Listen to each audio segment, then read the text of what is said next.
Les analystes financiers, dits sell-side, ont l'habitude de publier dans les rapports à destination de leurs clients des estimations de cours cibles que le titre étudié pourrait atteindre d'ici un an. En quelque sorte, ils fournissent des prévisions de rentabilité espérées. Le chiffre est unique et correspond à une estimation centrale.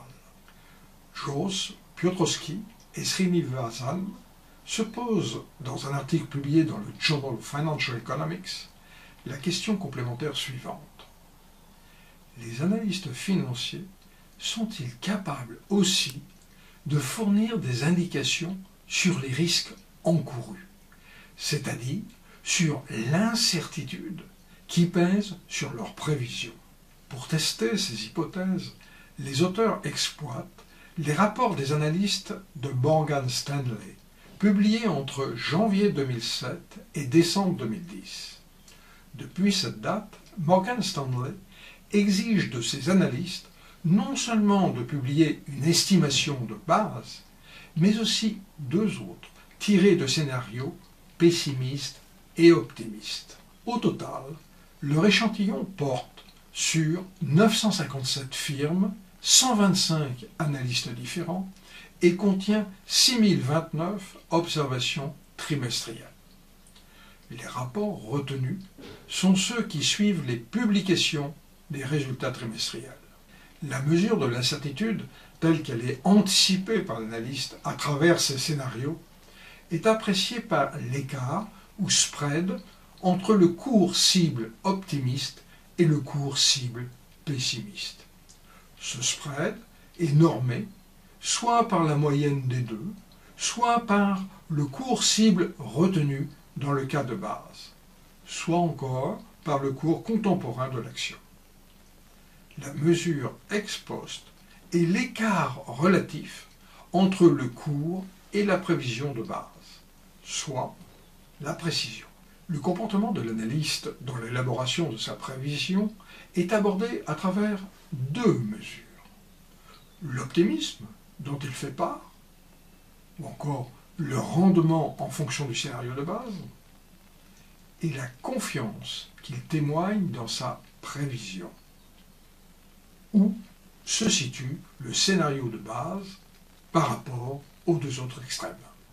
Le premier modèle explicatif est un modèle de régression où la variable dépendante est une mesure de dispersion, le spread, et les variables indépendantes sont les trois mesures de comportement de l'analyste.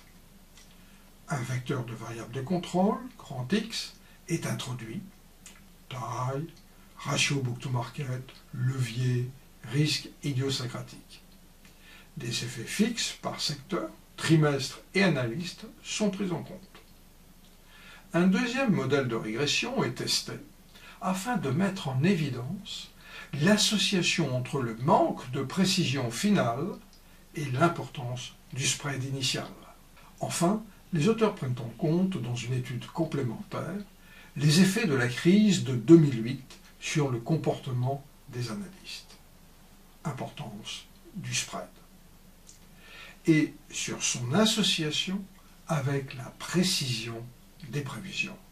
À l'aide de ces estimations, Jos, Piotrowski et Srinivasan mettent en évidence une association positive entre le degré d'optimisme de l'analyste et l'écart entre prévisions optimistes et pessimistes. Quelque part, il y a une attente de rentabilité plus élevée quand le risque perçu est plus grand.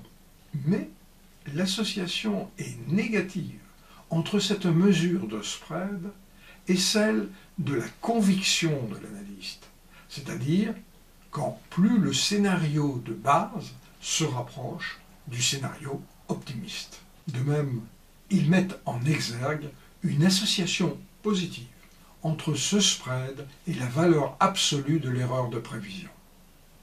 De manière complémentaire, les auteurs montrent aussi que ce spread est associé au choc observé sur les déterminants fondamentaux de la valeur. choc sur le RE, sur la marge ou encore sur le taux de croissance des ventes. En période de grave crise financière, les analystes se montrent plus prudents.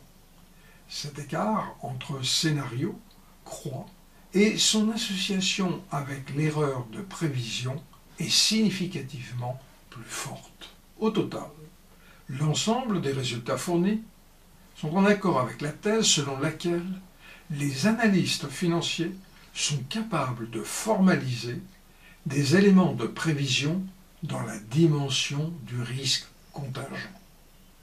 Il reste à comprendre pourquoi ils ne fournissent pas systématiquement ce genre d'informations.